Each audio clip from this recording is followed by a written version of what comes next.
അടിമാലിയിലെ കൂമ്പൻ പാറയിലുണ്ടായ ഒരു വലിയ ദുരന്തത്തിന്റെ വാർത്ത കേട്ടാണ് നമ്മൾ ഇന്നത്തെ ദിവസം തുടങ്ങിയത്.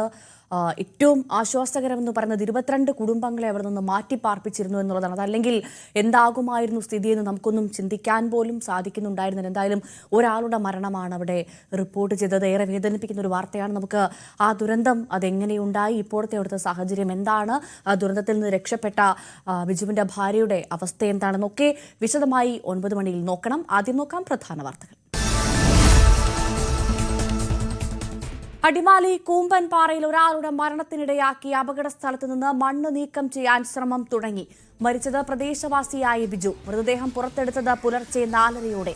പരിക്കേറ്റ ഭാര്യ സന്ധ്യ എറണാകുളം രാജഗിരി ആശുപത്രിയിൽ.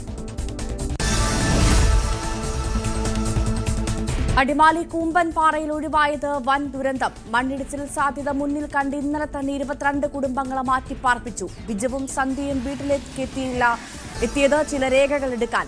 മണ്ണിടിച്ചിലിൽ ഇരുവരും വീടിന്റെ സ്ലാബിനിടയിൽ കുടുങ്ങി. സന്ധ്യയെ പുറത്തെത്തിച്ചത് 5 മണിക്കൂറിന് ശേഷം.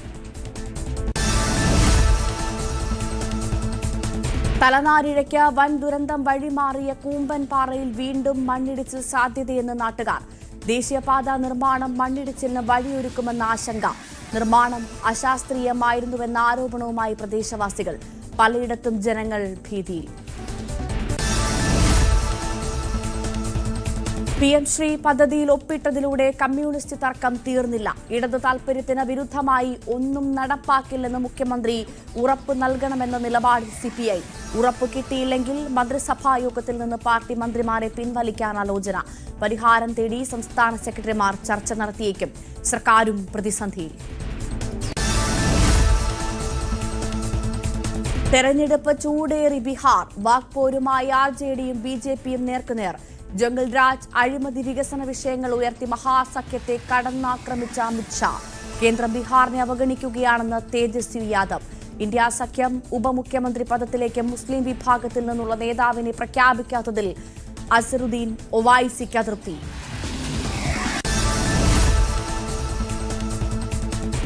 കനേഡിയൻ ഉൽപ്പന്നങ്ങൾക്ക് 10% തീരുവ കൂട്ടി അമേരിക്ക. ട്രംപിന്റെ നീക്കം റൊണാൾഡ് റീഗനെ ഉൾപ്പെടുത്തി കാനഡ സംപ്രേഷണം ചെയ്ത താരിഫ് വിരുദ്ധ പരസ്യത്തിന് പിന്നാലെ. റീഗന്റെ 1987 പ്രസംഗത്തിലെ ഉള്ളടക്കം വളച്ചൊടിച്ചെന്ന് ട്രംപ്. ഇതോടെ കനേഡിയൻ ഉൽപ്പന്നങ്ങളുടെ തീരുവ 45%.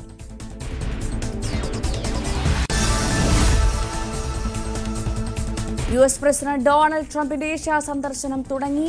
ക്വാലാലംപൂരിൽ ആസിയാൻ ഉച്ചകോടിയിൽ പങ്കെടുക്കും. ഷീ ജിൻപിങ്ങിനെയും ട്രംപ് കണ്ടേക്കും. ഇന്ത്യ പാകിസ്ഥാൻ പ്രശ്നം സങ്കീർണമായിട്ടും താൻ പരിഹരിച്ചെന്ന് വീണ്ടും അവകാശവാദം. റഷ്യയിൽ നിന്ന് ഇന്ത്യ എണ്ണ വാങ്ങുന്നത് നിർത്തുമെന്നും ആവർത്തിച്ച US president. Thamarassery fresh cut സമരത്തിൽ 3 പേർ കൂടി പിടിയിൽ. പോലീസ് കസ്റ്റഡിയിലായത് താമരശ്ശേരി സ്വദേശികളായ ഷബാദ്, മുഹമ്മദ് ജിദിൻ, വിനോദ് എന്നിവർ. ഇതോടെ പിടിയിലായവരുടെ എണ്ണം 9.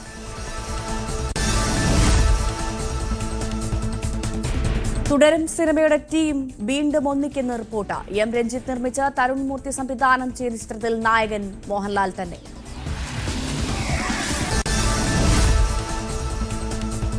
വിശദമായി നോക്കാം. അടിമാലിയിൽ ഒരാളുടെ മരണത്തിനിടയാക്കിയ മണ്ണിടിച്ചിലിൽ ദുരന്തത്തിലേക്ക് വഴിവെച്ചത് കൊച്ചി ധനുഷ്കോടി ദേശീയപാത നിർമ്മാണത്തിലെ അശാസ്ത്രീയതയെന്ന ആരോപണം. പ്രദേശത്ത് ഇനിയും അപകടമുണ്ടാവാനുള്ള സാധ്യത കൂടുതലാണെന്നും നാട്ടുകാർ പറയുന്നു.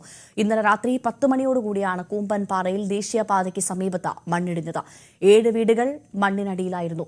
പ്രദേശത്ത് നിന്ന് ആളുകളെ ഒഴിപ്പിച്ചിരുന്നുവെങ്കിലും ഇന്നലെ രാത്രിയോടെ ചില രേഖകൾ എടുക്കാൻ വീട്ടിലെത്തിയതായിരുന്നു മരിച്ച നെടുമ്പള്ളിക്കുടിയിൽ ബിജുവും ഭാര്യ സന്ധ്യയും. 6.5 മണിക്കൂറിന് ശേഷമാണ് ബിജുവിന്റെ മൃതദേഹം പുറത്തെത്തിക്കാനായത്. ഗുരുതരമായി പരിക്കേറ്റ സന്ധ്യയെ എറണാകുളം രാജഗിരി ആശുപത്രിയിൽ പ്രവേശിപ്പിച്ചു.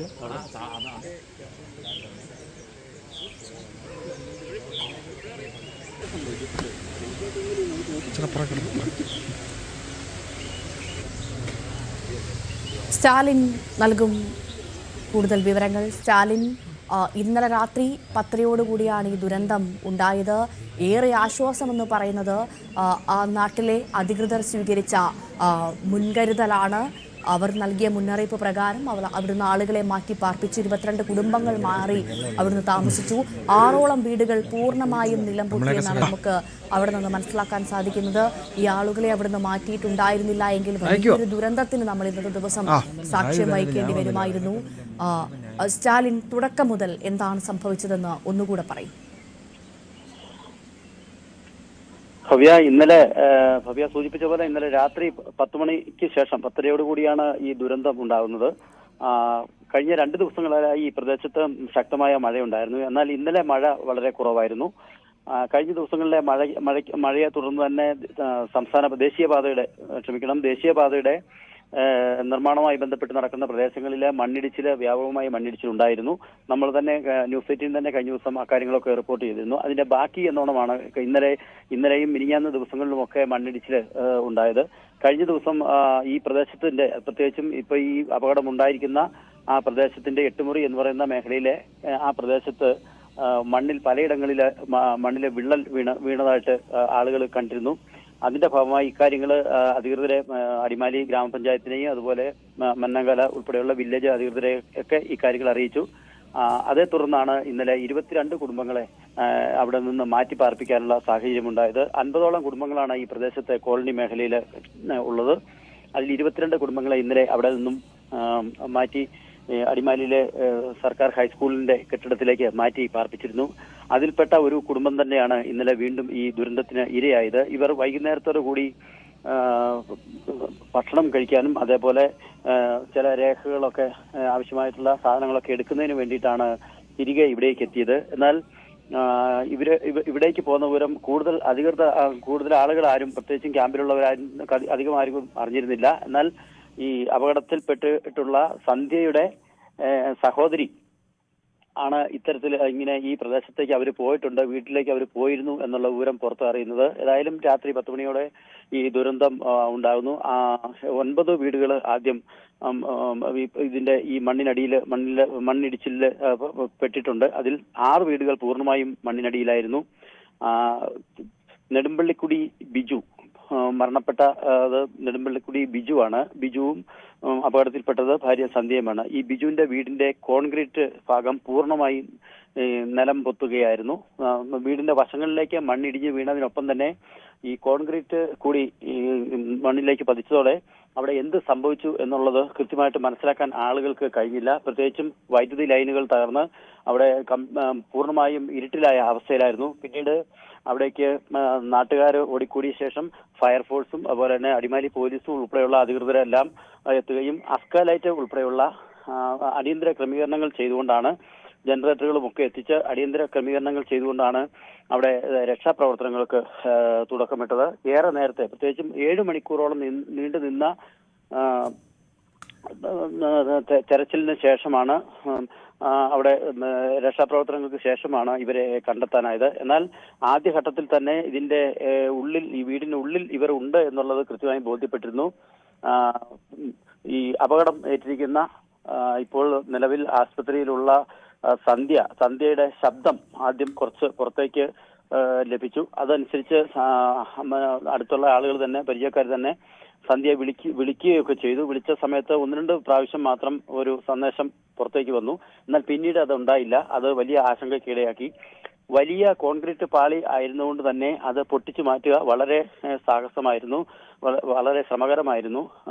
പ്രത്യേകിച്ചും വലിയ മെഷീനുകളൊക്കെ ഉപയോഗിച്ച് അത് പൊട്ടിച്ചു കഴിഞ്ഞാൽ അത് എന്താകും അവസ്ഥ, പ്രത്യേകിച്ചും പൊട്ടുന്ന ഭാഗങ്ങൾ വീണ്ടും ഇവരുടെ ശരീരഭാഗങ്ങളിലേക്ക് തന്നെ വീഴുമോ എന്നുള്ള വലിയ ആശങ്ക ഈ രക്ഷാപ്രവർത്തകരെ വലിയ തോതിൽ ആശങ്കയിലാക്കിയിരുന്നു.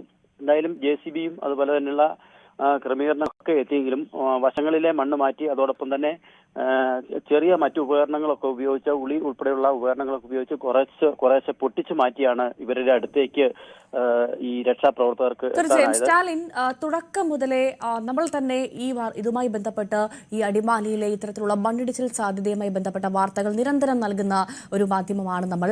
ഇപ്പോഴിത് അവിടെ അത് സംഭവിക്കുകയും ചെയ്തിരിക്കുന്നു. ഈ ദേശീയപാത തന്നെയാണോ യഥാർത്ഥത്തിൽ ഇവിടെ വില്ലനായത്? ഈ നാട്ടുകാർ തന്നെ, നമ്മൾ രാവിലെ മുതൽ ഈ വാർത്ത പ്രേക്ഷകരിലേക്ക് എത്തിക്കുമ്പോൾ മുതൽ ആളുകൾ പറയുന്നുണ്ട്, അവിടെ നിന്ന് പ്രതികരണം പ്രതികരണത്തിൽ നിന്ന് ആളുകൾ വളരെ വ്യക്തമായി പറയുന്നുണ്ട് ഈ ദേശീയപാതയിലെ അശാസ്ത്രീയ നിർമ്മാണമാണ് ഈ വലിയ ദുരന്തത്തിലേക്ക് വഴിവെച്ചത് എന്ന്.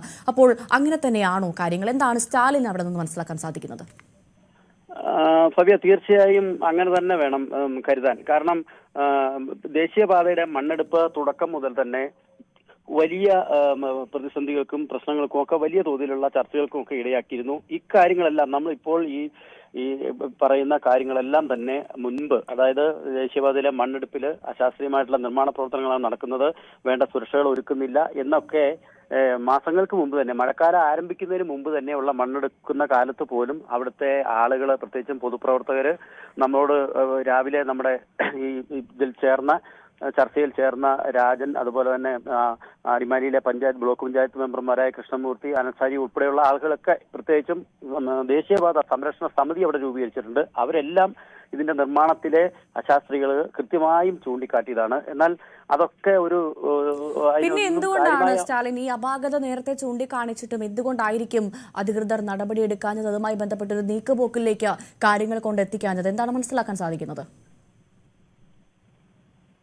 അക്കാര്യങ്ങളിൽ വേണ്ടത്ര ജാഗ്രത പുലർത്താനോ അല്ലെങ്കിൽ ജനങ്ങളുടെ ഭാഗത്തു നിന്നുള്ള കാര്യങ്ങളെ മുഖവിലക്കെടുക്കാനോ അവർ തയ്യാറായില്ല. പ്രത്യേകിച്ചും വലിയ കൺസ്ട്രക്ഷൻ കമ്പനികൾ, നിർമ്മാണ കമ്പനികളുടെ പ്രവർത്തനങ്ങൾ നടക്കുന്നു, വലിയ കരാറുകൾ, ഇതിന്റെ മുകളിൽ വലിയ കരാറുകളൊക്കെ നടക്കുന്നു. അപ്പൊ ആ തരത്തിലുള്ള ഉന്നത തലത്തിലുള്ള ഇടപെടലുകളും ഒക്കെയാണ് ഇതിൽ നടന്നു പോകുന്നത്. അതുകൊണ്ട് തന്നെ താഴെ തട്ടിലുള്ള ജനങ്ങളോ അല്ലെങ്കിൽ സാധാരണക്കാരായ ആളുകളോ അനുഭവിക്കുന്ന വിഷയങ്ങൾ പറഞ്ഞാൽ ഇതൊന്നും മുഖവിലക്കെടുക്കാൻ അധികൃതരോ അല്ലെങ്കിൽ കരാറുകാരനുൾപ്പെടെയുള്ള ആളുകളോ അതിന് തയ്യാറാവാത്തതാണ് ഇതിന്റെ ഒരു പ്രധാന കാര്യം. എന്നാൽ ഈ പ്രത്യേകിച്ചും ഹൈറേഞ്ച് മേഖലയിലെ മണ്ണെടുപ്പിലെ എപ്പോഴും കളക്ടർ ഉൾപ്പെടെയുള്ള അധികൃതർ അതിന്റെ ജാഗ്രത പാലിക്കണം എന്ന് പറയുമ്പോൾ പോലും, എന്നാൽ മൈനിങ് ആൻഡ് ജിയോളജി പോലെയുള്ള പല പ്രധാനപ്പെട്ട സംവിധാനങ്ങളും ഇക്കാര്യങ്ങൾ തിരിഞ്ഞു നോക്കുന്നില്ല എന്നുള്ളതും ഇക്കാര്യത്തിൽ നമ്മൾ വളരെയധികം നമ്മൾ പ്രാധാന്യത്തോടുകൂടി കാണേണ്ടതാണ്. തീർച്ചയായും സ്റ്റാലിൻ, നമ്മളിപ്പോൾ പ്രേക്ഷകർ കണ്ടുകൊണ്ടിരിക്കുന്നത് ഇന്ന് രാവിലെ അവിടെയുള്ള ഇപ്പോഴത്തെ അവിടുത്തെ ആകാശ ദൃശ്യങ്ങളാണ്. ആ ദൃശ്യങ്ങൾ കാണുമ്പോൾ തന്നെ നമുക്ക് വളരെ വ്യക്തമായി മനസ്സിലാകും എന്തൊരു വലിയ ദുരന്തമാണ് അടിമാലിയില കോനമ്പാറയിൽ സംഭവിച്ചതെന്ന്. കാരണം 6ഓളം വീടുകൾ പൂർണ്ണമായും നിലംപൊത്തിരിക്കുന്നു. ആ ദൃശ്യങ്ങൾ പ്രേക്ഷകർ നോക്കൂ. അത് വലിയ ഒരു ദുരന്തം തന്നെയാണ് അവിടെ സംഭവിച്ചത്, കാര്യത്തിൽ സംശയമില്ല. ഇന്ന് നേരം പുലർന്നപ്പോഴാണ് എന്തുമാത്രം വലിയ സംഭവ വികാസങ്ങളാണ് ഉണ്ടായത്. പ്രകൃതി എന്ത് രോഷാകുലയായിട്ടാണ് കലിതുള്ളിയത് എന്ന് നമുക്ക് വളരെ വ്യക്തമായി കാണാൻ സാധിക്കുന്നത്. ഏറ്റവും പ്രധാനപ്പെട്ട കാര്യം, നമ്മൾ രാവിലെ തന്നെ ഒരു വീഡിയോ പുറത്തുവിട്ടിരുന്നു. ആ വീഡിയോയിൽ അവിടെ ആ നാട്ടിലുണ്ടായ വിള്ളൽ, ആ ഭൂമിക്ക് പുറത്തേക്കുണ്ടായ വിള്ളൽ വളരെ വ്യക്തമായി ആ വീഡിയോയിൽ കാണാൻ നമുക്ക് സാധിച്ചിട്ടുണ്ട്. ഇപ്പോൾ നിങ്ങൾ കാണുന്നത്, പ്രേക്ഷകർ കാണുന്നതാണ് ആ വീഡിയോ. നമുക്ക് വളരെ വ്യക്തമായി മനസ്സിലാക്കും ആ സ്ഥലത്ത്, ആ പ്രദേശത്തുണ്ടായ വിള്ളലാണത്. ഇത് മുൻകൂട്ടി കണ്ട് ആളുകൾ പറയുന്നുണ്ട് വലിയ അപകടം സംഭവിച്ചു. നമുക്ക് ആ വീഡിയോ ഒന്ന് കണ്ടുവരാം. ആൾക്കാർ വിശ്വസിക്കുന്നുണ്ടോ? അതാ ഞാൻ പറഞ്ഞേ, കാല് താന്നു പോവാ.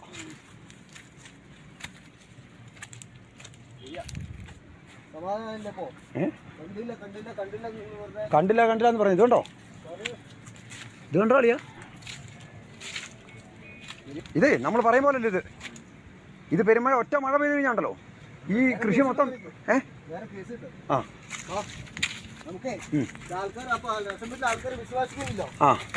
നമുക്ക് ആ വീഡിയോയിൽ നിന്ന് തന്നെ ചിത്രം വ്യക്തമാണ്.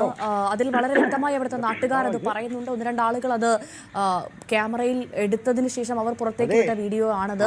ആ നാട്ടിൽ ഈ അപകടം നടക്കുന്നതിന് മുൻപേ ഉണ്ടായ വിള്ളലാണ്. പ്രകൃതി നേരത്തെ തന്നെ ഇത് കാണിച്ചു തന്നു എന്ന് വേണമെങ്കിൽ നമുക്ക് പറയാൻ സാധിക്കും. കാരണം അത്രമാത്രം ഒരു വിള്ളലാണ് അവിടെ നമുക്ക് കാണാൻ സാധിക്കുന്നത്.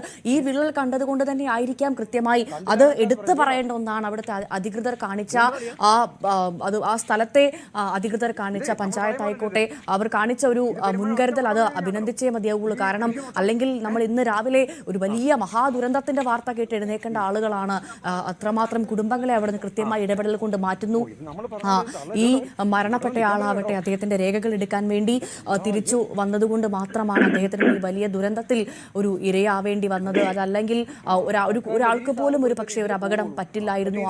6 വീടുകൾ പൂർണ്ണമായി നിലംപൊത്തിയെങ്കിൽ പോലും എന്ന് നമുക്ക് ആശ്വസിക്കാമായിരുന്നു. പക്ഷേ അങ്ങനെയല്ല. വിധി അത് വളരെയധികം നമ്മളെ വേദനിപ്പിക്കുന്ന ഒരു സാഹചര്യമാണ് ഉള്ളത്.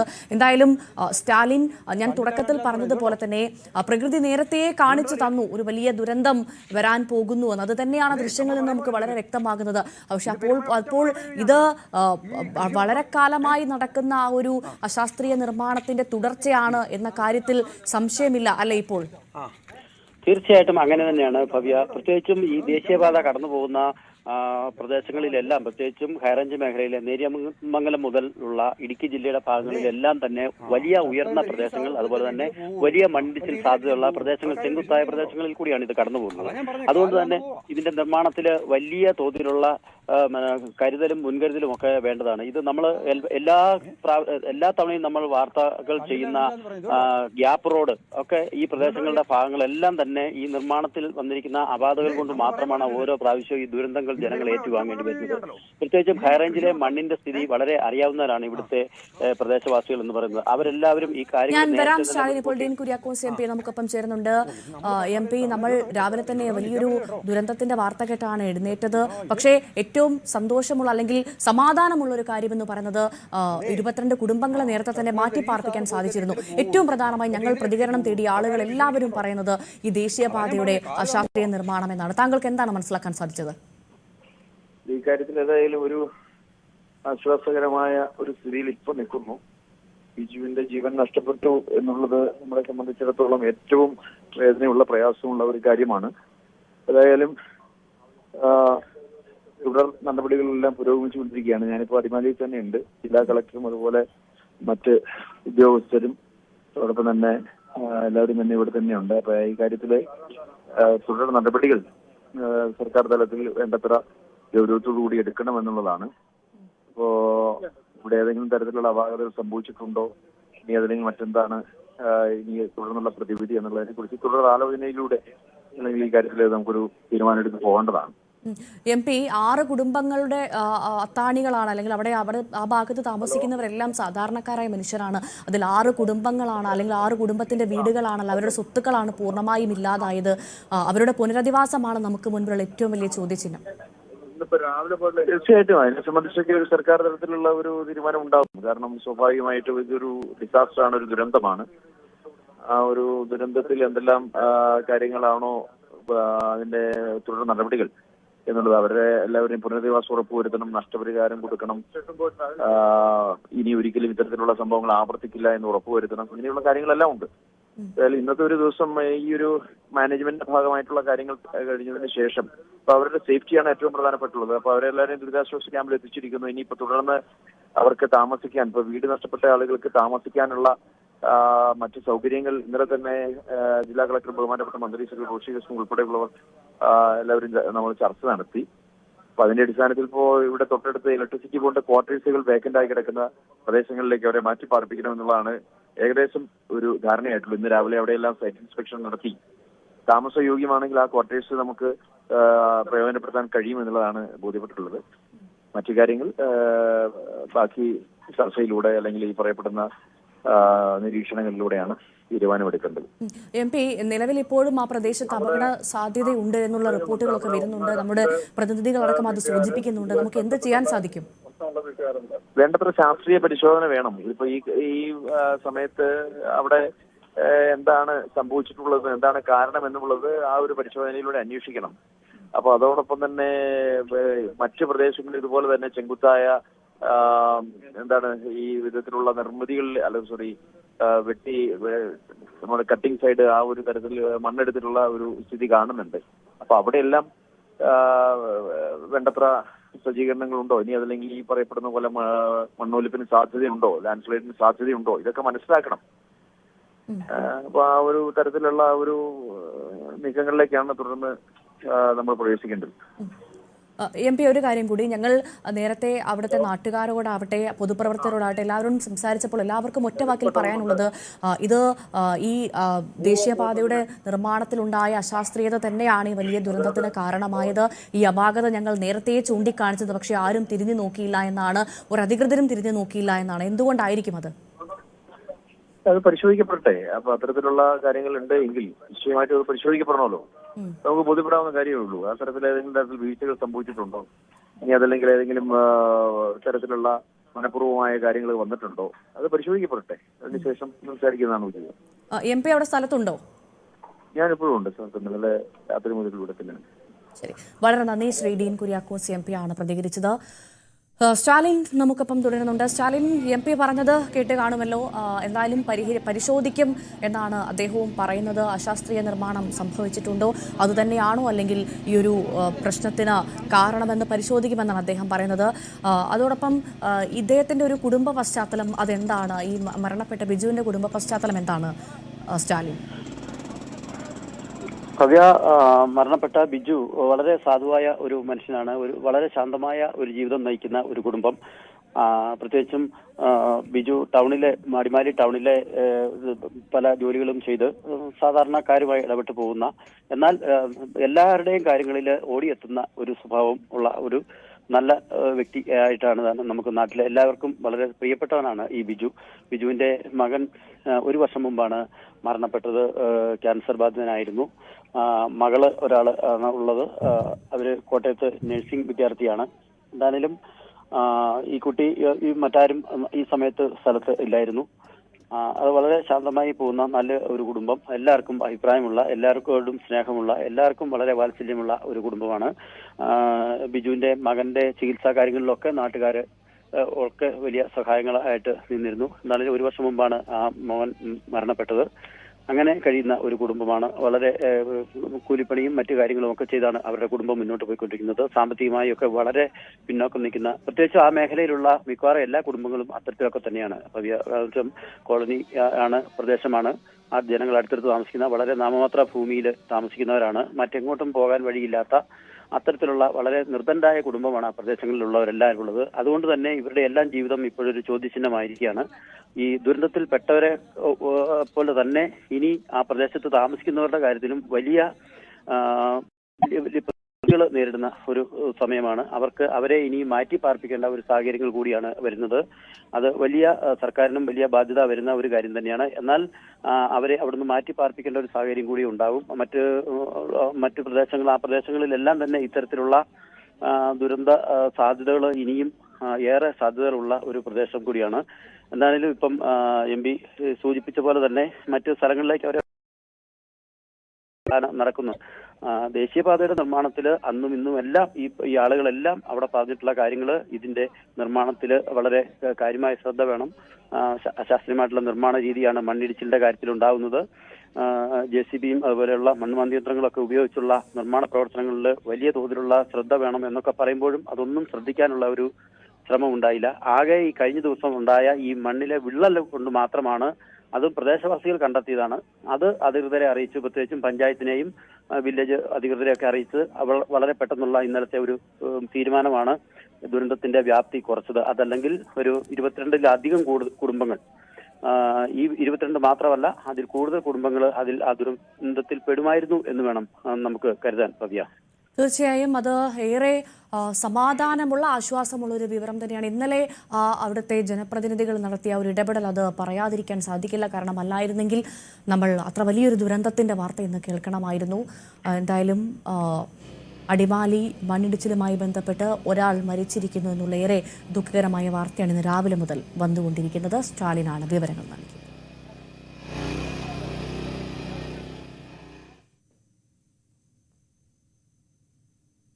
ഒരിടവേള.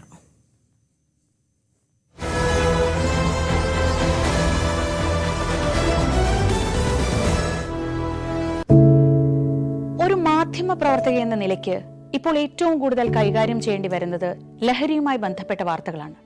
കൊച്ചുകുട്ടികൾ മുതൽ യുവാക്കൾ വരെ എല്ലാവരും ഉൾപ്പെട്ടിരിക്കുന്ന ലഹരിയുടെ ഒരു വല. എന്താണ് നമ്മുടെ യുവതലമുറയ്ക്ക് സംഭവിക്കുന്നത് എന്നൊക്കെ എല്ലാവരും ചോദിച്ചു കാണും. പക്ഷേ അവരുടെ പ്രശ്നങ്ങളെ, അത് കുട്ടികൾ മുതൽ യുവാക്കൾ വരെ, അവരുടെ പ്രശ്നങ്ങളെ കേൾക്കുന്നതിന്, മനസ്സിലാക്കുന്നതിന്, ഒരു പരിഹാരം പറയുന്നതിന് മുതിർന്നവരായ നമുക്ക് എത്രമാത്രം കഴിയുന്നുണ്ട്? അവരിൽ ഉണ്ടാകുന്ന ചെറിയ മാറ്റങ്ങൾ നമ്മൾ തിരിച്ചറിയാറുണ്ടോ? അവരുടെ ചുറ്റുമുള്ളത് ഒരു മായാലോകമാണ്. സോഷ്യൽ മീഡിയയുടെ, വീഡിയോ ഗെയിമുകളുടെ, സിനിമയുടെ, വാർത്തയുടെ വലിയ വിവരശേഖരത്തിന്റെ ലോകം. ആ ലോകത്തിനകത്ത് കുരുങ്ങിപ്പോകുന്ന കുട്ടികളെ തിരിച്ച് യഥാർത്ഥ ജീവിതത്തിലേക്ക്, മണ്ണിന്റെ മണമുള്ള ജീവിതത്തിലേക്ക് തിരിച്ചു കൊണ്ടുവരാൻ നമുക്കും കഴിയേണ്ടതല്ലേ? അവരെ കേൾക്കാൻ, അവരിൽ ഉണ്ടാകുന്ന മാറ്റങ്ങൾ തിരിച്ചറിയാൻ, അവരുടെ പ്രശ്നങ്ങൾക്ക് പരിഹാരം കാണാൻ നമുക്ക് മാത്രമേ കഴിയൂ. ചേർത്ത് പിടിക്കാം നമ്മുടെ കുട്ടികളെ. ലഹരിയുടെ വലയിൽ കുരുങ്ങാതെ അവരെ കാത്തുരക്ഷിക്കാം.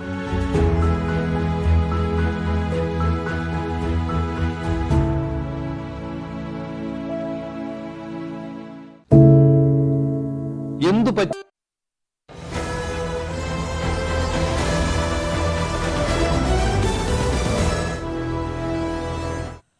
PM ശ്രീ വിവാദത്തിൽ മുഖ്യമന്ത്രി പിണറായി വിജയനിൽ പ്രതീക്ഷയർപ്പിച്ച CPI പദ്ധതിയിൽ ഒപ്പിട്ടെങ്കിലും ഇടതുമുന്നണിയുടെ താൽപര്യത്തിന് വിരുദ്ധമായ ഒന്നും സംസ്ഥാനത്ത് നടപ്പാക്കില്ലെന്ന് മുഖ്യമന്ത്രി ഉറപ്പ് നൽകണമെന്നാണ് CPIയുടെ ലക്ഷ്യം. വിദേശത്തു നിന്ന് ഇന്ന് മുഖ്യമന്ത്രി മടങ്ങിയെത്തിയ ശേഷം CPI നേതൃത്വവുമായി ചർച്ച നടത്തിയേക്കും. അധികം വൈകാതെ ഇടതുമുന്നണി നേതൃയോഗവും ചേരും. നാളെയാണ് CPI സംസ്ഥാന എക്സിക്യൂട്ടീവ് ചേരുന്നത്. അതിനു മുൻപ് മുഖ്യമന്ത്രിയിൽ നിന്ന് വ്യക്തമായ ഉറപ്പ് ലഭിച്ചില്ലെങ്കിൽ മന്ത്രിസഭായോഗത്തിൽ നിന്ന് മന്ത്രിമാരെ പിൻവലിക്കുന്നത് അടക്കമുള്ള കടുത്ത തീരുമാനങ്ങളിലേക്ക് കടക്കാനാണ് CPIയിൽ ആലോചന. അരുൺ ചേരുന്നു വിവരങ്ങളുമായി. അരുൺ, നമ്മൾ എന്ത് പ്രതീക്ഷിക്കണം? കടുത്ത തീരുമാനത്തിലേക്ക് പോകാനുള്ള സാധ്യത ഈ തെരഞ്ഞെടുപ്പ് കാലത്ത് എത്രമാത്രമുണ്ട്? അത്തരത്തിലേക്ക് പോകാനുള്ള സാധ്യത വിരളമാണെന്നാണ് ഞാൻ പ്രതീക്ഷിക്കുന്നത്. പക്ഷെ അപ്പോൾ പോലും ഈ പരസ്യ പ്രതിഷേധത്തിന് തയ്യാറായി കഴിഞ്ഞിരുന്നു CPI. നമ്മൾ ഇന്നലെ കണ്ടതാണ്. വിദ്യാഭ്യാസ മന്ത്രിയുടെ വസതിയിലേക്ക് അടക്കമുള്ള CPIയുടെ വിദ്യാർത്ഥി സംഘടനകളടക്കം അത്തരത്തിൽ പരസ്യ എതിർപ്പ് പ്രകടിപ്പിച്ച് നേരത്തെ തന്നെ കഴിഞ്ഞിരുന്നു. ഒരു സമവായത്തിനുള്ള സാധ്യത എത്രമാത്രമുണ്ട്? മുഖ്യമന്ത്രിയിൽ നിന്ന് എന്ത് പ്രതീക്ഷിക്കണം?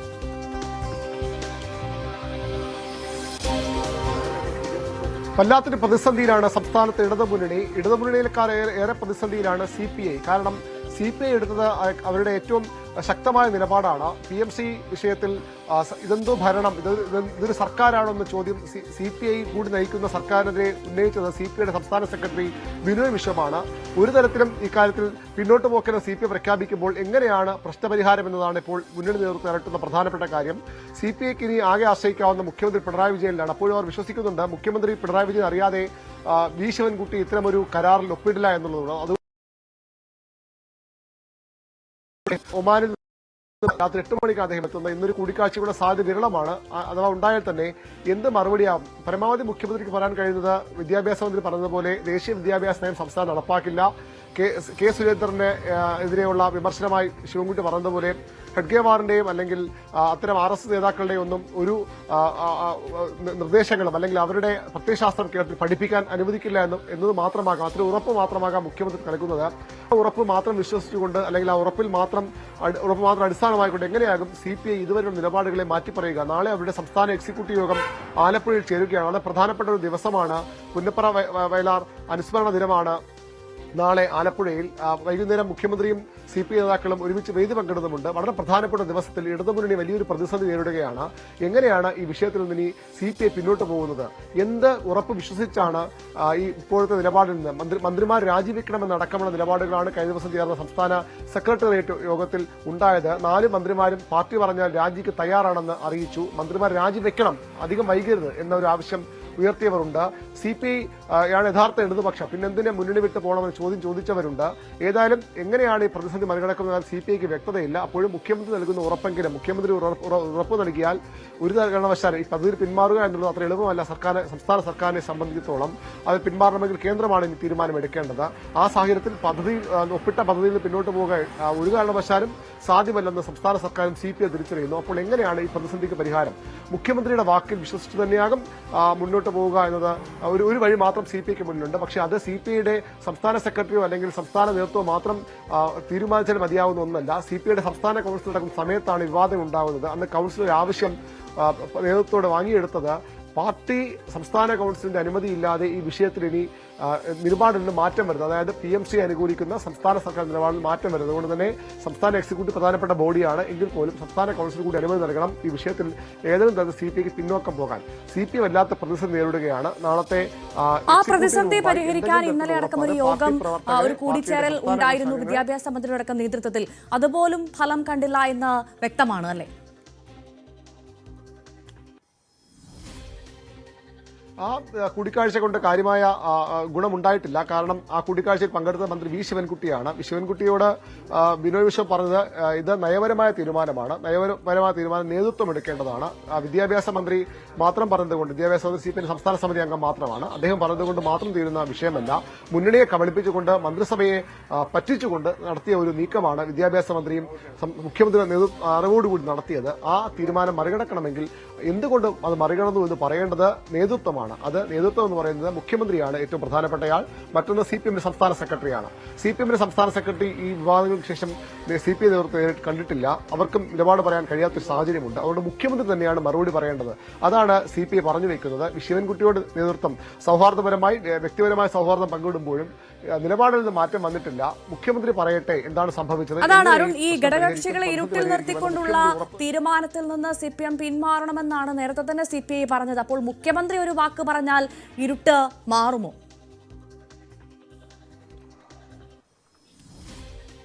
ആ ഒരു പ്രതീക്ഷ മാത്രമാണ് CPIക്ക് ഇപ്പോൾ ഉള്ളത്. കാരണം മുഖ്യമന്ത്രി പറയുകയാണ് ഇതിൽ ഒരു തരത്തിലുള്ള നടപടികളും അനുകൂലമായി ഉണ്ടാകില്ല. സംസ്ഥാനം ഈ CPMന്റെ ന്യായീകരണം എന്ന് പറയുന്നത് ഈ PMC പറയുന്ന പല കാര്യങ്ങളും നേരത്തെ സംസ്ഥാനം നടപ്പാക്കിയതാണ്.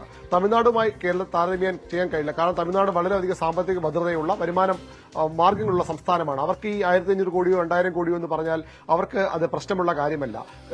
PMCയിൽ പറയുന്ന സ്കൂളുകളുടെ അപ്ഗ്രേഡിംഗ് അടക്കമുള്ള കാര്യങ്ങൾ നേരത്തെ സംസ്ഥാനം നടത്തിയതാണ്. ത്രിഭാഷാ പദ്ധതി നടപ്പാക്കണമെന്നൊരു പ്രധാനപ്പെട്ട നിർദ്ദേശം ഈ കരാറിന്റെ ഭാഗമായുണ്ട്. കേരളം നേരത്തെ തന്നെ മലയാളത്തിലും മാതൃഭാഷയായ മലയാളത്തിലും ഇംഗ്ലീഷിലും ഇപ്പോൾ ഹിന്ദിയും സംസ്ഥാനത്തെ സ്കൂളുകളിൽ പഠിപ്പിക്കുന്നുണ്ട്. തമിഴ്നാട്ടിൽ അത് കഴിയില്ല. ഒരു കാരണവശാലും ഹിന്ദി അവിടെ അവർക്ക് പഠിപ്പിക്കാൻ കഴിയില്ല.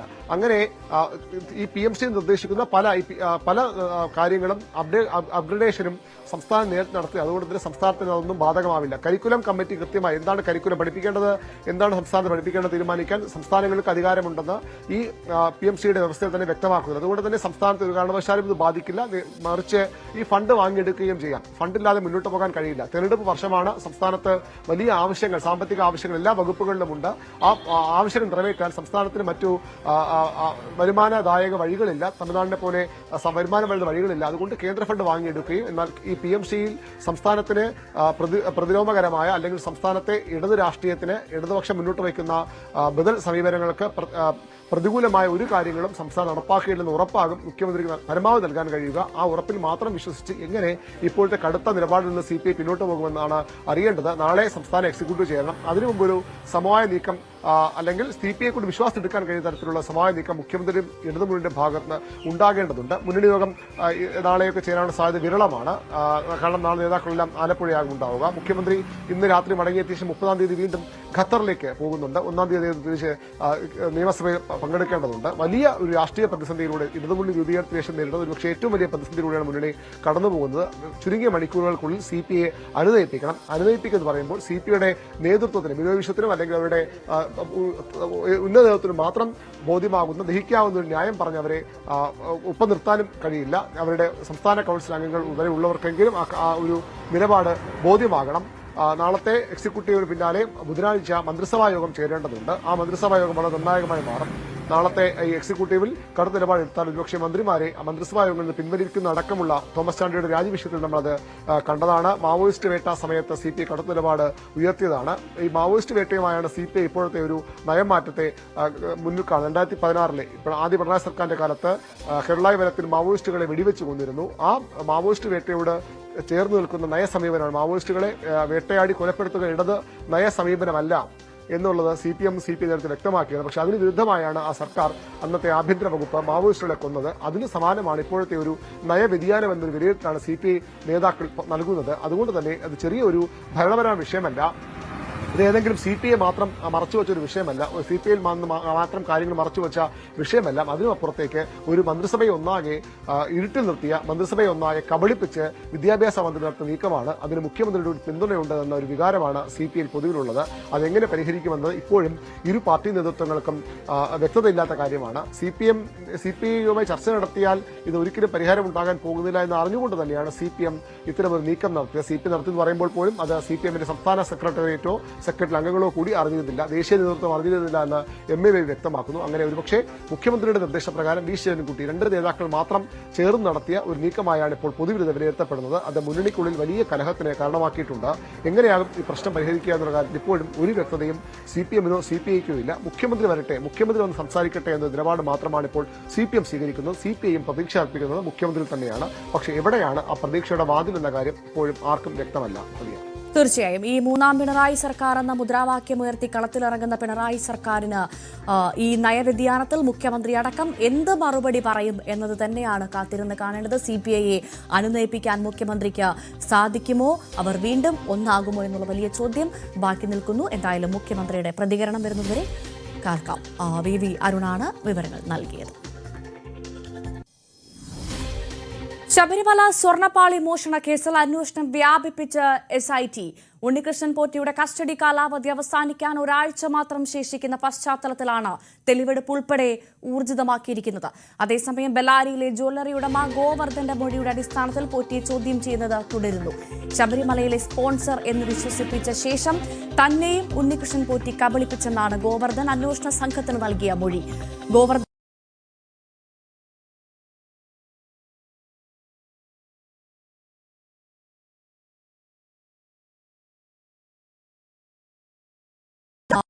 ആദ്യം അറിയേണ്ടത് അന്വേഷണം എവിടെയെത്തി, SIT എവിടെയെത്തി നിൽക്കുന്നു?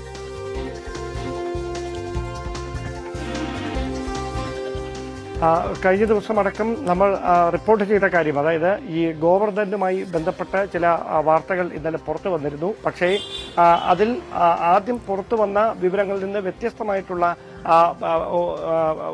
വിവരങ്ങളാണ് പിന്നീട് അന്വേഷണ ഉദ്യോഗസ്ഥർ ഇപ്പോൾ നൽകിക്കൊണ്ടിരിക്കുന്നത്. അതായത് ഈ ഗോവർദ്ധനെ ഉൾപ്പെടെ ഉണ്ണികൃഷ്ണൻ പോറ്റി കബളിപ്പിക്കാൻ ശ്രമിച്ചിട്ടുണ്ട്. അത് വിശ്വാസം നേടിയെടുത്ത ശേഷം വഞ്ചിക്കുന്ന തരത്തിലുള്ളൊരു നീക്കം ഈ ഉണ്ണികൃഷ്ണൻ പോറ്റിയുടെ ഭാഗത്തുനിന്നുണ്ടായി എന്നാണ് അന്വേഷണ സംഘത്തിന്റെ വിലയിരുത്തൽ. അതായത് ഈ ദേവസ്വം ബോർഡിലെ ഉന്നത ഉദ്യോഗസ്ഥർക്കും അതോടൊപ്പം ചലച്ചിത്ര താരങ്ങൾക്കും അതോടൊപ്പം മറ്റ് അയ്യപ്പ ഭക്തരായി ശബരിമലയിലെത്തുന്ന പ്രമുഖർക്കൊപ്പവും ഉള്ള ചിത്രങ്ങൾ കാണിച്ചുകൊണ്ട് പല ആളുകളെയും കേരളത്തിന് പുറത്തുള്ള പല അയ്യപ്പ ഭക്തരെയും സ്വാധീനിക്കാൻ ശ്രമിച്ചിട്ടുണ്ട്. പല വ്യവസായ പ്രമുഖരെ സ്വാധീനിക്കാനുള്ള നീക്കം ഉണ്ണികൃഷ്ണൻ പോറ്റിയുടെ ഭാഗത്തു നിന്നുണ്ടായിട്ടുണ്ട്. അങ്ങനെ ഉണ്ണികൃഷ്ണൻ പോറ്റിയെ താൻ അവിടുത്തെ ഒരു പ്രധാനപ്പെട്ട സ്പോൺസറാണെന്ന് വിശ്വസിപ്പിച്ച് ഉണ്ണികൃഷ്ണൻ പോറ്റി ബന്ധപ്പെടുന്ന ആളുകളിൽ നിന്ന് സാമ്പത്തികമായ ചൂഷണം നടന്നിട്ടുണ്ട് എന്നൊരു നിഗമനത്തിലാണ് SIT.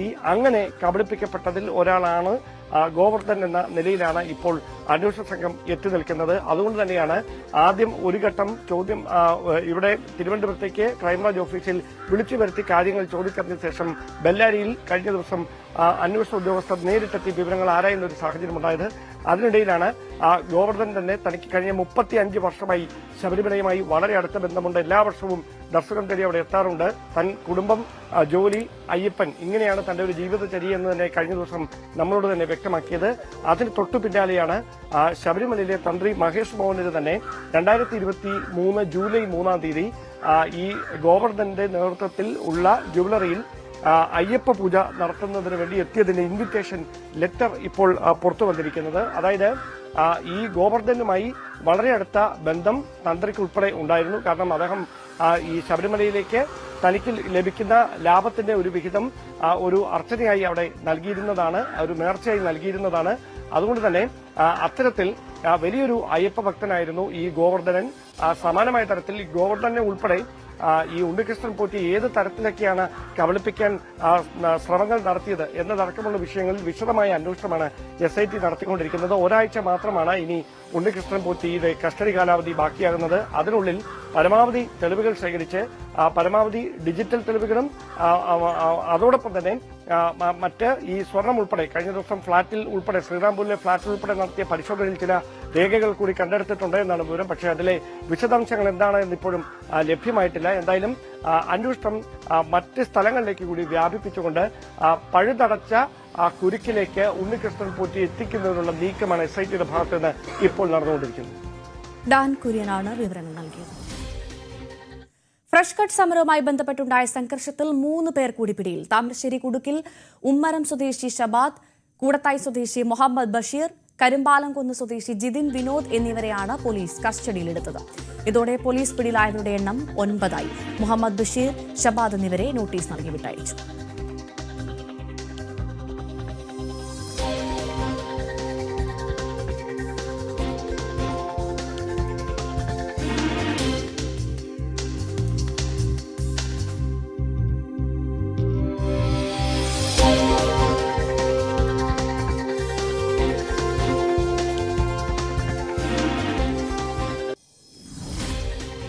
CMI സഭയുടെ കൊച്ചി പ്രൊവിൻസിന്റെ കീഴിലുള്ള വിദ്യാഭ്യാസ സ്ഥാപനങ്ങളിലെ അധ്യാപകരുടെയും അനധ്യാപകരുടെയും വിദ്യാഭ്യാസ കൺവെൻഷൻ കാക്കനാട് രാജഗിരി എഞ്ചിനീയറിംഗ് കോളേജിൽ നടന്നു. Arch bishop Mar Joseph Pamplany ഉദ്ഘാടനം ചെയ്തു. പ്രൊവിൻഷ്യൽ ഫാദർ ബെന്നി നൽക്കര അധ്യക്ഷത വഹിച്ചു. പ്രൊഫസർ CM ഫ്രാൻസിസ് മുഖ്യപ്രഭാഷണം നടത്തി. Father Martin Mullath, father Ajeesh Puthussery, father Shindo Thaliyan എന്നിവർ സംസാരിച്ചു. സേക്രഡ് ഹാർട്സിന്റെ പ്രൊവിൻസിന്റെ നേതൃത്വത്തിലുള്ള 26 സ്ഥാപനങ്ങളിൽ നിന്നായി 2500 പ്രതിനിധികൾ കൂട്ടായ്മയിൽ പങ്കെടുത്തു. കൊല്ലം ആലിമുക്കിൽ വീട്ടുമുറ്റത്ത് പാർക്ക് ചെയ്തിരുന്ന കാർ കത്തി നശിച്ചു. പ്രദേശവാസിയായ ജിജി ലൂക്കോസിന്റെ വീട്ടിലെ കാറാണ് രാത്രി 12 മണിയോടെ അഗ്നിക്കിരയായത്. വൈകിട്ട് 8 മണിയോടുകൂടി കുടുംബവുമായി പള്ളിയിൽ പോയി മടങ്ങി വന്ന ശേഷം വാഹനം പാർക്ക് ചെയ്തിരിക്കുകയായിരുന്നു. എന്താണ് അപകട കാരണമെന്ന് വ്യക്തമല്ല. വിവരമറിഞ്ഞെത്തിയ പോലീസും അഗ്നിരക്ഷാസേനയും സംയുക്തമായാണ് തീയണച്ചത്.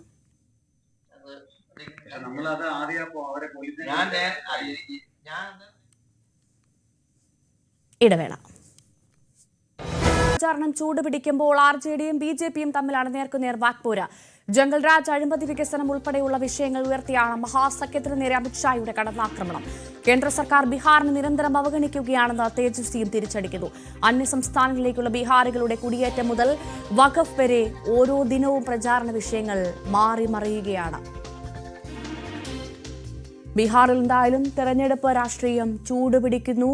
ഓരോ ദിവസവും കൂടുംതോറും കഴിഞ്ഞ ദിവസം പ്രധാനമന്ത്രി നരേന്ദ്രമോദി അടക്കം ബീഹാറിലേക്ക് എത്തി നമ്മൾ കണ്ടതാണ്. NDA വീണ്ടും അധികാരത്തിൽ വരുമെന്ന് പ്രധാനമന്ത്രി ആവർത്തിക്കുന്നു. ഇപ്പോഴിതാ ആഭ്യന്തരമന്ത്രി അമിത്ഷായുടെ അടക്കം പ്രതികരണമാണ് പ്രേക്ഷകർ കേട്ടത്. വലിയ തരത്തിൽ വിവാദങ്ങൾ മഹാസഖ്യത്തെ കടന്നാക്രമിക്കുകയാണ് അമിത്ഷാ. ജംഗൽ രാജ്, അഴിമതി വികസനം എന്നിവയടക്കം ഉയർത്തിക്കാട്ടിയാണ് അദ്ദേഹം വിമർശിച്ചത്. അതേസമയം കേന്ദ്ര സർക്കാരിനെ വിമർശിച്ചുകൊണ്ട് തേജസ്വി അടക്കം രംഗത്ത് വന്ന സാഹചര്യമുണ്ട്. VR കാർത്തിക് നൽകും വിവരങ്ങൾ. കാർത്തിക്, കഴിഞ്ഞ ദിവസം പ്രധാനമന്ത്രി വന്നത് നമ്മൾ കണ്ടതാണ്, അദ്ദേഹത്തിന്റെ വാക്കുകൾ കേട്ടതാണ്. അപ്പോഴും നിതീഷ് മുഖമാണ്, പക്ഷേ മുഖ്യമന്ത്രി സ്ഥാനാർത്ഥി ആരെന്ന കാര്യത്തിൽ ഇതുവരെ അദ്ദേഹം പ്രധാനമന്ത്രി അടക്കം മൗനം തുടരുകയാണ്. എന്താണ് NDAയുടെ തന്ത്രം ബീഹാറിൽ? ബീഹാർ നിയമസഭയുടെ ആദ്യഘട്ട തെരഞ്ഞെടുപ്പിന് 11 ദിവസം മാത്രമാണ് ബാക്കി. പ്രചരണ രംഗം ഓരോ ദിവസവും ചൂടുപിടിക്കുകയാണ്. RJDയും BJPയും നേർക്കുനേർ ആരോപണ പ്രത്യാരോപണങ്ങളുമായി രംഗത്തെത്തുന്നു എന്നതാണ് ഏറ്റവും ശ്രദ്ധേയം.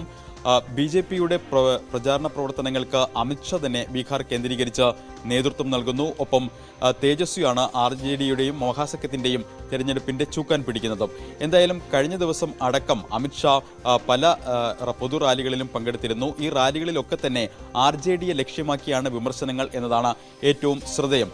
കഴിഞ്ഞ കാലങ്ങളിലെ ഭരണത്തെ ഓർമ്മിപ്പിക്കുന്നതും അതോടൊപ്പം തന്നെ അഴിമതി നടത്തുന്നവർ എങ്ങനെ ഈ വികസനം കൊണ്ടുവരും എന്നതടക്കമുള്ള ചോദ്യങ്ങളാണ് BJP മുന്നോട്ട് വയ്ക്കുന്നത്. പ്രത്യേകിച്ച് ഛഠ് പൂജ ഈ ദിവസങ്ങളിൽ ബീഹാറിൽ നടക്കുകയാണ്. ബീഹാറിനെ സംബന്ധിച്ചിടത്തോളം ഏറ്റവും നിർണായകമായ ഒരു ഉത്സവമാണ്.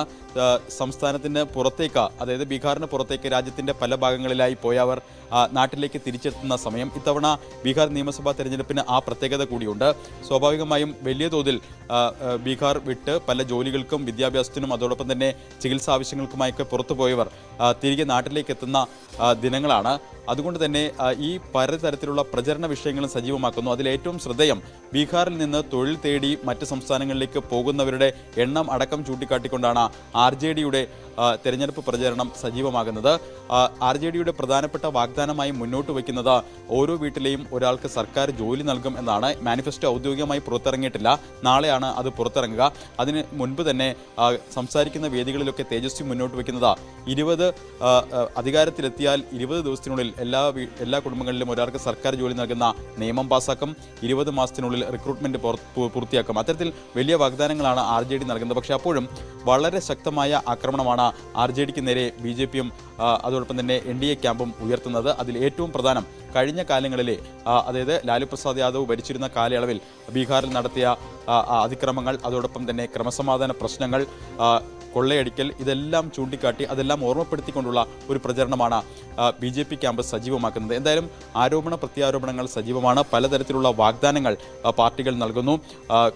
പല നേതാക്കളും പാർട്ടി വിട്ട് BJP-യിൽ ചേരുന്ന സാഹചര്യം, അതോടൊപ്പം തന്നെ പാർട്ടി വിട്ട് മറ്റ് പാർട്ടികളിലേക്ക് ചേക്കേറി തെരഞ്ഞെടുപ്പിന് മുന്നോടിയായി അത്തരത്തിൽ പല നേതാക്കളും ചേക്കേറുന്ന സാഹചര്യം. ഇങ്ങനെ തെരഞ്ഞെടുപ്പ് പ്രചരണ രംഗം ബീഹാർ കഴിഞ്ഞ ദിവസം ബീഹാറിനോട് കേന്ദ്ര സർക്കാർ അവഗണന കാണിക്കുന്നു എന്നതാണ്.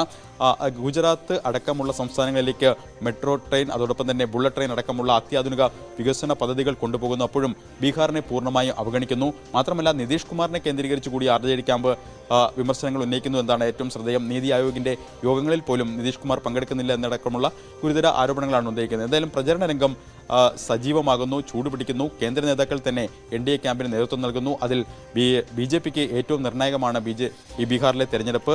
അത് വ്യക്തമാക്കുന്നതാണ്. അമിത്ഷാ തന്നെ ഈ തെരഞ്ഞെടുപ്പിന് ബീഹാർ കേന്ദ്രീകരിച്ച് നിന്നുകൊണ്ട് പ്രവർത്തനം നടത്തുന്നു എന്നതും. എന്തായാലും വരും ദിവസങ്ങളിലും ചൂടേറിയ വാദപ്രതിവാദങ്ങളാകും ഉണ്ടാവുക. വഖഫ് മുതൽ ഈ ബീഹാറുകൾ അന്യസംസ്ഥാനങ്ങളിലേക്ക് കുടിയേറുന്നത് വരെയുള്ള കാര്യങ്ങളാണ് ഇപ്പോൾ പ്രചരണ രംഗത്ത് സജീവ ചർച്ചകളിൽ നിറയുന്നതും. ഭവ്യ, കാർത്തികാണ് വിവരങ്ങൾ നൽകിയത്. ബീഹാറിൽ ഇന്ത്യ സഖ്യം ഉപമുഖ്യമന്ത്രി സ്ഥാനാർത്ഥിയായി മുസ്ലിം വിഭാഗത്തിൽ നിന്നുള്ള നേതാവിനെ പ്രഖ്യാപിക്കാത്തതിനെ വിമർശിച്ച AIYM നേതാവ് അസറുദ്ദീൻ ഒവൈസി. ഇതോടെ ന്യൂനപക്ഷ വിഭാഗത്തിന്റെ തെരഞ്ഞെടുപ്പ് പ്രാതിനിധ്യം വീണ്ടും ബീഹാറിൽ ചർച്ചാ വിഷയമായി. BJP-യുമായി ന്യൂനപക്ഷ വിഭാഗം അകലം പാലിക്കുന്നത് നിയമസഭയിൽ മുസ്ലിം പ്രാതിനിധ്യത്തെ സാരമായി ബാധിച്ചിട്ടുണ്ട്. ബീഹാറിലെ വോട്ടർമാരിൽ ഏകദേശം 18% മുസ്ലിങ്ങളാണ്. പക്ഷേ നിയമസഭയിൽ അതിന് അനുസൃതമായ പങ്കാളിത്തമില്ല. ന്യൂനപക്ഷ പ്രതിനിധികളുടെ അഭാവം സംസ്ഥാനത്തിന്റെ സാമൂഹിക രാഷ്ട്രീയ ചർച്ചകളിൽ പ്രതിധ്വനിക്കുന്നു. ബീഹാറിൽ ജനസംഖ്യയുടെ 9% വോട്ടർമാരുള്ള നിഷാദ് മല്ല സഹനി സമുദായത്തിന്റെ പ്രതിനിധിയായ മുകേഷ് സഹനിയെയാണ് ഉപമുഖ്യമന്ത്രി സ്ഥാനാർത്ഥിയായി ഇന്ത്യ സഖ്യം ഉയർത്തിക്കാണിക്കുന്നത്. മുസ്ലിം സ്ഥാനാർത്ഥികൾക്ക് മുൻഗണന നൽകുന്ന AIMIM-ന് പക്ഷേ മഹാസഖ്യത്തിൽ ഇടമില്ല. വടക്കൻ ബീഹാറിലെ 32 മണ്ഡലങ്ങളിലാണ് AIMIM-ന്റെ പ്രതീക്ഷ, പ്രത്യേകിച്ച് സീമാഞ്ചൽ, മിഥിലാഞ്ചൽ മേഖലകളിൽ. ഇവിടെ മുസ്ലിം വോട്ടർമാരുടെ നിലപാടുകൾ നിർണായകമാണ്. 2020 നിയമസഭാ തെരഞ്ഞെടുപ്പിൽ മത്സരിച്ച 20 സീറ്റുകളിൽ 5 പാർട്ടി ജയിച്ചു. എന്നാൽ AIMIM-ന്റെ വിജയങ്ങൾ മഹാഗഡ്ബന്ധൻ മുഖവിലക്കെടുക്കുന്നില്ല. മറുവശത്ത് NDA മുസ്ലിം പിന്തുണ നേടാൻ ശ്രമിക്കുന്നുണ്ടെങ്കിലും അതിന് വലിയ ഊന്നൽ നൽകുന്നില്ല. 2020 JDU അണിനിരത്തിയ മുസ്ലിം സ്ഥാനാർത്ഥികൾ ആരും ജയിച്ചില്ല. BJP-യാകട്ടെ മുസ്ലിം വിഭാഗത്തിലെ സ്ഥാനാർത്ഥികളെ നിർത്തിയുമില്ല. 2020 RJD-യിൽ നിന്ന് 6 പേരും കോൺഗ്രസിൽ നിന്ന് 4 പേരും ജയിച്ചു. CPI-ML-ൽ നിന്നാണ് മറ്റൊരു സ്ഥാനാർത്ഥി നിയമസഭയിൽ എത്തിയത്. NDA മുന്നണിയിൽ നിന്ന് വിട്ടുനിൽക്കുന്നത് ന്യൂനപക്ഷങ്ങളുടെ പ്രാതിനിധ്യത്തെ സാരമായി ബീഹാറിൽ ബാധിക്കുന്നു. അതുകൊണ്ടുതന്നെ ന്യൂനപക്ഷങ്ങൾ രാഷ്ട്രീയ നിലപാടുകൾ പുനഃക്രമീകരിക്കേണ്ട സമയം അതിക്രമിച്ചുവെന്ന് നിരീക്ഷകർ ചൂണ്ടിക്കാണിക്കുന്നു. Election desk, news 18. US president Donald ട്രംപിന്റെ ഏഷ്യൻ സന്ദർശനം ആരംഭിച്ചു. 3 രാജ്യങ്ങൾ സന്ദർശിക്കുന്ന ട്രംപ് ചൈനീസ് പ്രസിഡന്റ് ഷീ ജിൻപിങ്ങിനെ കാണുമോ എന്നതാണ് ആകാംക്ഷ. മലേഷ്യയിലെ ക്വാലാലംപൂരിൽ നിന്ന് ആരംഭിക്കുന്ന ASEAN സമ്മേളനത്തിലും ട്രംപ് പങ്കെടുക്കും. മലേഷ്യയിലെത്തിയ ട്രംപിന് വൻ വരവേൽപ്പാണ് ലഭിച്ചത്.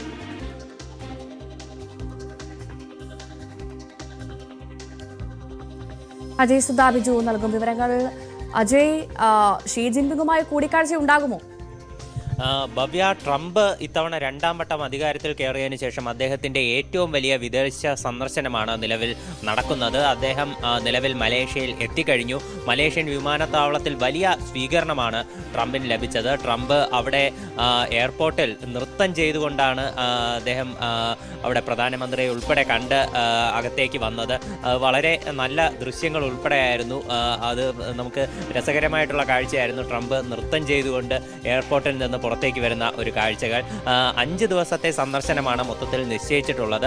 ഈ സന്ദർശനത്തിൽ ട്രംപ് 3 രാജ്യങ്ങൾ സന്ദർശിക്കും. ഈ മലേഷ്യയിലെത്തുന്ന ട്രംപ് ഏറ്റവും പ്രധാനമായിട്ടും അവിടെ നടക്കുന്ന ASEAN ഉച്ചകോടിയിലായിരിക്കും പങ്കെടുക്കുന്നത്. അവിടെയുള്ള നേതാക്കളെ ഉൾപ്പെടെ ട്രംപ് കാണും. അതിനുശേഷമായിരിക്കും ട്രംപ് നേരെ സൗത്ത് കൊറിയയിലേക്ക് പോകുന്നത്.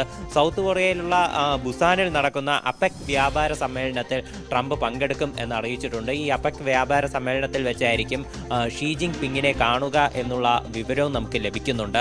ഈ അമേരിക്കയും ചൈനയും തമ്മിലുള്ള വ്യാപാര തർക്കങ്ങൾ അത് വീണ്ടും ശക്തമായി തന്നെ പുരോഗമിച്ചു കൊണ്ടിരിക്കുകയാണ്. ഈ നവംബർ 1-ാം തീയതി അമേരിക്ക ചൈനയ്ക്ക് മേൽ 155% തീരുവ അടിച്ചേൽപ്പിക്കും എന്നുള്ള ഒരു മുന്നറിയിപ്പ് നൽകിയിരുന്നു. അതേ നാണയത്തിൽ തന്നെ തിരിച്ചടിക്കുമെന്ന് ചൈനയും പറഞ്ഞിരുന്നു. അപ്പോൾ ഈ ഒരു വ്യാപാര തർക്കങ്ങൾ ഉൾപ്പെടെ നിലനിൽക്കുന്നുണ്ട്. എന്നാൽ ഇപ്പോൾ ഏറ്റവും പുതുതായിട്ട് നമുക്ക് അറിയാൻ സാധിക്കുന്ന ഒരു വിവരം, ASEAN സമ്മേളന വേദിയിൽ വെച്ച് അവിടെ US-ന്റെ വ്യാപാര പ്രതിനിധിയായിട്ടുള്ള ജാമിസൺ ഗ്രീർ ഇപ്പോൾ നിലവിൽ മാധ്യമങ്ങളോട് പ്രതികരിച്ചിട്ടുണ്ട്. അദ്ദേഹം നിലവിൽ പറഞ്ഞിട്ടുള്ളത് ചൈനയും അമേരിക്കയും തമ്മിലുള്ള ചർച്ചകൾ, ഈ വ്യാപാര പ്രതിനിധികളുടെ ഒരു ചർച്ചയുണ്ടായിരുന്നു ഈ രാഷ്ട്രത്തലവന്മാരുടെ കൂടിക്കാഴ്ചയ്ക്ക് മുന്നോടിയായി. അപ്പോൾ ഈ ചർച്ചകളിൽ വളരെ പോസിറ്റീവായിട്ടുള്ള പ്രതികരണമാണ് ചൈനയുടെ ഭാഗത്തു നിന്ന് ലഭിച്ചത്. റെയർ എർത്ത് എലമെന്റ്സിനെ പറ്റിയിട്ടുൾപ്പെടെ ഈ യോഗത്തിൽ ചർച്ചയായിട്ടുണ്ട്. പ്രസിഡന്റുമാർ തമ്മിൽ ഷീ ജിൻപിങ്ങും അതുപോലെ തന്നെ ഡൊണാൾഡ് ട്രംപും തമ്മിലുള്ള കൂടിക്കാഴ്ചയ്ക്ക് നല്ല അന്തരീക്ഷമാണ് ഉയർന്നിട്ടുള്ളത്. ചർച്ചകൾ പോസിറ്റീവായിട്ടാണ് പോകുന്നത് എന്നാണ് വിവരം ലഭിച്ചിട്ടുള്ളത്. അങ്ങനെയാണെങ്കിൽ ചൈനയുമായിട്ട് ഒരു വ്യാപാര കരാറിലെത്താനും ഈ തീരുവ കുറയ്ക്കാനുമുള്ള എല്ലാ സാധ്യതയുമുണ്ട്. അതുപോലെ തന്നെ ട്രംപ് ദോഹയിൽ എത്തിയിരുന്നു. ദോഹയിൽ വെച്ച് അദ്ദേഹത്തിൻ്റെ പ്രൈവറ്റ് ജെറ്റിൽ വിമാനം ഈ ഇന്ധനം അടിച്ചതിന് ശേഷമാണ് അദ്ദേഹം നേരെ മലേഷ്യയിലേക്ക് തിരിച്ചത്. അപ്പോൾ അദ്ദേഹം ദോഹയിൽ എത്തിയപ്പോൾ അദ്ദേഹത്തിൻ്റെ വിമാനത്തിൽ വെച്ച് അവിടെയുള്ള ഖത്തർ അമീറിനെയും അതുപോലെ തന്നെ ഖത്തർ പ്രധാനമന്ത്രിയും ഉൾപ്പെടെ അദ്ദേഹം കണ്ടിരുന്നു. അവിടെ വെച്ച് ഇരുവരുമായി വിമാനത്തിനുള്ളിൽ തന്നെ വെച്ച് ഇരുവരുമായിട്ട് കൂടിക്കാഴ്ച നടത്തിയിട്ടുണ്ട്. അതുമാത്രമല്ല, ആ കൂടിക്കാഴ്ചയ്ക്ക് ഇടയിൽ തന്നെ ഈ ദോഹയിൽ ഇന്ധനം നിറയ്ക്കാൻ വേണ്ടി വിമാനം നിർത്തിയ വേളയിൽ, ഒരു ഗ്യാപ്പ് കിട്ടിയ വേളയിൽ ഇന്ത്യ പാകിസ്ഥാൻ യുദ്ധം അവസാനിപ്പിച്ചത് താനെന്ന് വീണ്ടും ഒരു അവകാശവാദവുമായി ട്രംപ് രംഗത്തെത്തുകയും ചെയ്തിട്ടുണ്ട്. അജയ്, ഈ റഷ്യ യുക്രൈൻ സമാധാന ശ്രമങ്ങളെ പറ്റി സംസാരിക്കുന്നതിനിടയിലായിരുന്നു ഈ പ്രതികരണം എന്നാണ് മനസ്സിലാക്കുന്നത്. ഇന്ത്യക്കും പാകിസ്ഥാനും ഇടയിലെ പ്രശ്നം ഏറ്റവും സങ്കീർണമായിരുന്നു, എന്നിട്ടും താൻ അത് അവസാനിപ്പിച്ചു. റഷ്യയുടെ കാര്യത്തിൽ മാത്രമാണ് പ്രതിസന്ധി നിലനിൽക്കുന്നതെന്നാണ് ട്രംപ് പറഞ്ഞത്. വാക്കുകൾ കേൾക്കാം. I'm going to have to know that we're going to make a deal. I'm not going to be wasting my time. I've always had a great relationship with Vladimir Putin, but this has been very disappointing. I thought this would have gone long before peace in the Middle East. I mean, we have Azerbaijan and Armenia. That was very tough. In fact, Putin told me on the phone, he said, boy, that was amazing, because everybody tried to get that done and they couldn't. I got it done. You had others that, if you look at India and Pakistan, I could say almost any one of the deals that I've already done, I thought would have been more difficult than Russia and Ukraine, but it didn't work out that way. There's a lot of hatred between the two. Between Zelensky and Putin, there's tremendous hatred. എന്തായാലും ഒരു വിമാനം ഇന്ധനം നിറയ്ക്കാൻ നിർത്തിയ ഗ്യാപ്പിലാണ് വീണ്ടും India Pakistan യുദ്ധം അവസാനിപ്പിച്ചത് താനെന്ന അവകാശവുമായി ട്രംപ് രംഗത്ത് വന്നത് എന്നതാണ് ഏറെ ശ്രദ്ധേയമായ കാര്യം. ഒരു ഗ്യാപ്പ് കിട്ടിയാൽ വീണ്ടും പുള്ളി ഇന്ത്യയെക്കുറിച്ച്, അല്ലെങ്കിൽ ഇന്ത്യയിൽ സമാധാനം പുനഃസ്ഥാപിക്കാൻ ഇടപെട്ടത് താനാണ് എന്നുള്ള അവകാശവാദം ഇങ്ങനെ പറഞ്ഞുകൊണ്ടേയിരിക്കുകയാണ്. ഇതിപ്പോൾ എനിക്ക് തോന്നുന്നു 100-ലേറെ തവണയായി ഈ അവകാശവാദം തന്നെ ട്രംപ് ആവർത്തിക്കുന്നത്, ഇന്ത്യ തള്ളുകയും ചെയ്യുന്നത്. ഇന്ത്യ റഷ്യയിൽ നിന്നും എണ്ണ വാങ്ങുന്നത് പൂർണ്ണമായി നിർത്തുമെന്ന അവകാശവാദം ആവർത്തിച്ച US president Donald Trump. China Russian എണ്ണ വാങ്ങുന്നത് ഗണ്യമായി കുറച്ചുവെന്നും ട്രംപ് പറഞ്ഞു. ഇന്ന് ചൈനീസ് പ്രസിഡന്റ് ഷീ ജിൻപിങ്ങിനെ കാണുമെന്ന അഭ്യൂഹങ്ങൾ നിലനിൽക്കെയാണ് പരാമർശം. I may be discussing it, but you know, China's, I don't know, you probably saw today, China's cutting back very substantially on the purchase of Russia oil, and India's cutting back completely, and we've done sanctions. Thank you very much, everybody. By the way, very, very respectful. I appreciate it. Canadian ഉൽപ്പന്നങ്ങൾക്ക് 10% തീരുവ വർദ്ധിപ്പിച്ച America മുൻ US president Donald റീഗനെ ഉൾപ്പെടുത്തി സംപ്രേഷണം ചെയ്ത tariff വിരുദ്ധ പരസ്യത്തിന് പിന്നാലെയാണ് നീക്കം. വിദേശ വ്യാപാരവുമായി ബന്ധപ്പെട്ട് 1987 റീഗൻ നടത്തിയ പ്രസംഗങ്ങളിലെ വാക്കുകളെ തെറ്റായി എഡിറ്റ് ചെയ്ത് ചിത്രീകരിച്ചെന്നാണ് ആരോപണം. കാനഡ വസ്തുതകളെ മോശമായി കാണിക്കുകയും ശത്രുതാപരമായ സമീപനം സ്വീകരിക്കുകയും ചെയ്തുവെന്ന് പ്രസിഡന്റ് ഡൊണാൾഡ് ട്രംപ് എക്സിൽ കുറിച്ചു. വഞ്ചനാപരമായ നടപടിയെന്നാണ് പരസ്യത്തെ ട്രംപ് വിശേഷിപ്പിച്ചത്. പരസ്യം പിൻവലിക്കണമെന്ന് US മുന്നറിയിപ്പ് നൽകിയിരുന്നുവെങ്കിലും കാനഡ ചെവിക്കൊള്ളാതായതോടെയാണ് താരിഫ് നടപടി. എല്ലാ കനേഡിയൻ ഉൽപ്പന്നങ്ങൾക്കും US ഇതിനകം 35% തീരുവ ചുമത്തിയിട്ടുണ്ട്. ഇതിനു പുറമെയാണ് 10% പിഴത്തീരുവ.